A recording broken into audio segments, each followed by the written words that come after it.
Planète Jardin avec Thierry, notre spécialiste en jardinage. Bonjour Thierry. Bonjour Hervé. Les tomates sur toutes ces formes, qu'elles soient rondes, qu'elles soient jaunes, qu'elles soient blanches, qu'elles soient noires, n'importe quelle forme. Voilà. C'est Donc, les tomates en général. c'est vrai que maintenant on en sort de toutes les formes et je sais pas si tu te rappelles que pendant un moment ils avaient même essayé de faire des tomates rectangulaires. Ah non.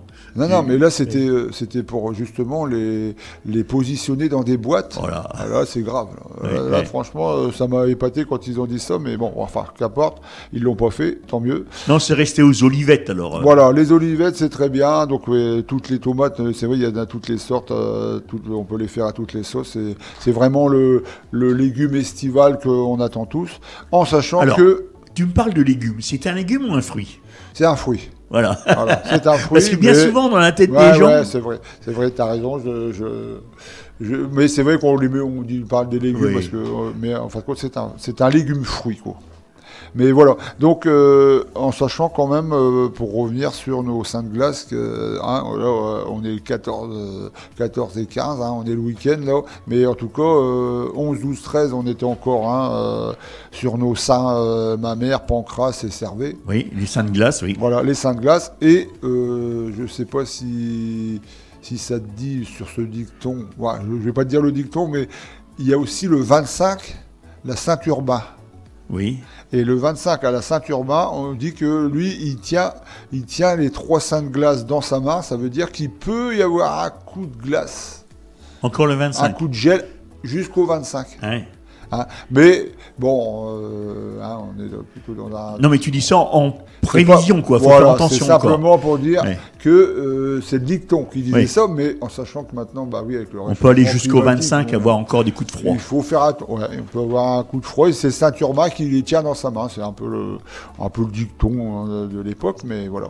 Donc la plantation des tomates, bah oui, tout à fait. Là, c'est le grand moment. Donc on les avait mis en godet Oui. il y a On a fait des quelques temps. semis, tout ça, voilà, ouais. depuis un mois, c'est en godet, en gros. Donc c'est vrai que bon, tout le monde les a décalés suivant s'il les a installés en serre ou à l'extérieur. Là, on parle de pouvoir les mettre en extérieur. Dans la serre, normalement, c'est déjà fait. Donc voilà. Mais la plantation, moi, ma façon de faire, c'est plutôt de faire une tranchée. Donc une tranchée d'à peu près 20-22 cm Oui. de profondeur, d'un bout à l'autre.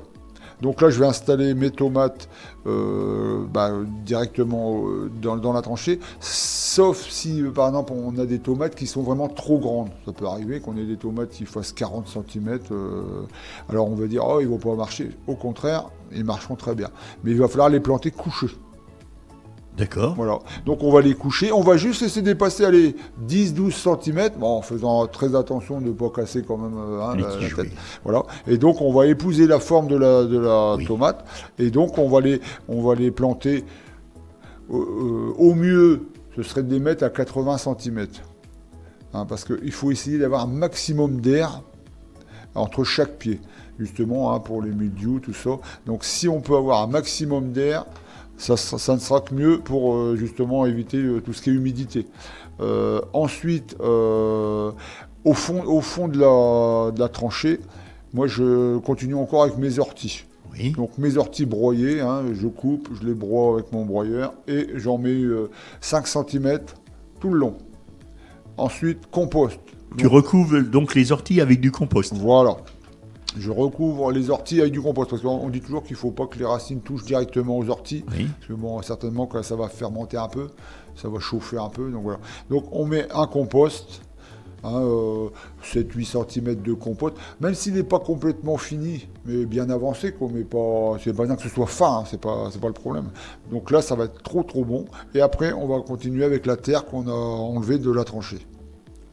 Donc en faisant ça, on peut aussi installer des bouteilles d'eau, qu'on aura des bouteilles d'eau d'1,5 litre, là, Oui, qu'on aura coupé, oui. on aura coupé le cul de la bouteille, on le met à l'envers, des petits trous dans le bouchon, et comme ça, au moment de l'arrosage, il n'y aura pas d'éclaboussure sur les feuilles. Parce que, D'accord. Voilà, ça c'est pour éviter un maximum tout ce qui est... Donc ça, pour éviter le maximum le mildiou, c'est du préventif, mais ça peut aider quand même.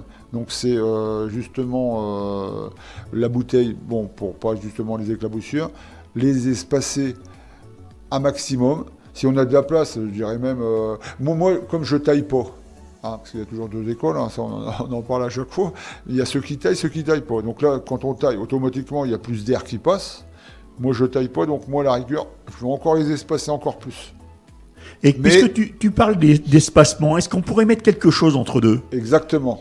Tu me coupes l'idée, mais c'est exactement ça. Entre deux, il va falloir mettre fleurs, salade, du persil, des basilic, même des poireaux, ça peut être n'importe quoi. Enfin, n'importe quoi, il y a des plantes qui vont peut-être pas aller, mais en tout cas, salade, basilic, tout ça, on peut y aller, et en même temps, il faut mettre des fleurs. Pour la pollinisation des fleurs entre deux, soucis, tagette, œillet d'Inde, cosmos, tout ça, il faut blinder tous les plants avec des fleurs, et franchement, on y regagne parce que la pollinisation, elle se fait très très bien. Donc voilà, ça c'est important de faire de cette façon-là. Après, on peut très bien ne pas faire des tranchées et puis faire juste à l'endroit où on plante mais ça fait plus de travail, quoi, parce qu'il faut mettre les orties, tout ça, quoi. Alors, les pieds de tomates, ils commencent à pousser. Je sais qu'il y a deux écoles. Il y a la tienne et celle de ton papa. Voilà. Est-ce qu'on pince ou est-ce qu'on taille ou on taille pas? Ou est-ce qu'on pince ou on pince pas? Disons que il y a les partisans pour, il y a les partisans contre. On est d'accord. Mais moi, je sais que, par exemple, l'année dernière, je n'ai taillé aucune tomate. Sur 35 pieds, on a fait plus de 300 kilos dans la serre. Oui. Parce que tous les pieds qui étaient dehors, ils ont tous chopé la maladie. L'année dernière, c'était terrible. Donc voilà. Mais en tout cas, mon père, il en a pas eu plus que moi, même alors qu'il a taillé. Moi, j'ai taillé absolument rien. Et moi, à la fin de l'année, il y avait encore des feuilles vertes. Alors qu'il n'y avait plus de feuilles du tout. Il n'y avait plus que les fruits. C'est vrai que l'été dernier, on a eu un été pourri, il faut le dire. Ah ouais, voilà. Donc, moi, je pense que si on taille, on ouvre les portes à la maladie. Après, bien sûr, si on ne taille pas, on a des branches et des gourmands, plein de choses. En sachant que le gourmand, il peut donner aussi des fruits. Bon, je dirais que la seule chose, ce serait éventuellement de tailler les embouts de tête. Parce qu'à la fin, quand on arrive en fin d'année, on sait qu'on n'aura rien, donc c'est pas la peine de faire tirer la sève vers le haut, quoi. Et éventuellement d'enlever quelques feuilles en bas, simplement pour quand on arrose. Si vraiment on n'a pas mis les bouteilles, tout ça, pour pas avoir des éclaboussures. Parce que souvent, ça démarre du bas. Les premières feuilles, c'est elles qui vont justement emmener la maladie. Mais si on fait attention à ça, je pense qu'à plein de petites choses comme ça pour limiter la ventilation et l'arrosage, on peut arriver à maintenir la chose, quoi. Thierry, pour les auditeurs, tu peux donner le conseil du jour ?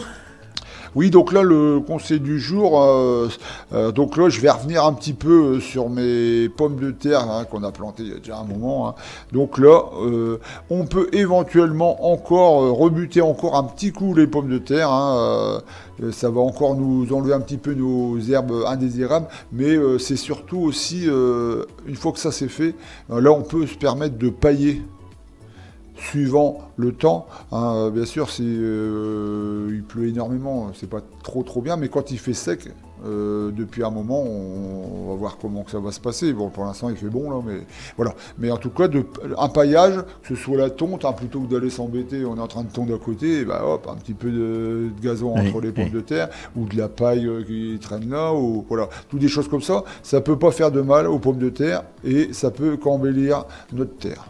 Thierry, avant de fermer cette chronique, tu peux me dire où est-ce que l'on peut te rencontrer au Jardin des Partages ? Oui, à Guiscard, sentier du Tour de Ville.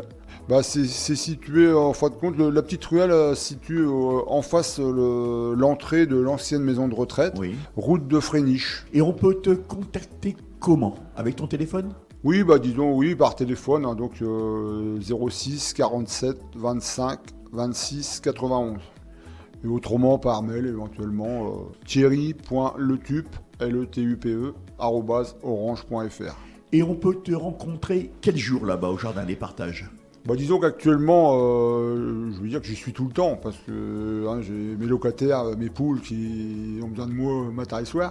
Mais autrement, le lundi matin, le mercredi toute la journée, le samedi matin. Donc là, c'est plus sûr de te rendre, Ouais. vraiment te voir. Là. Mais un petit coup de téléphone avant Voilà. pour Tu rassurer. rappelles ton Parce numéro que...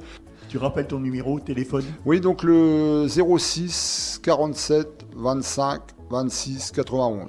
Voilà Thierry, je te souhaite un bon week-end. Merci, au revoir les auditeurs.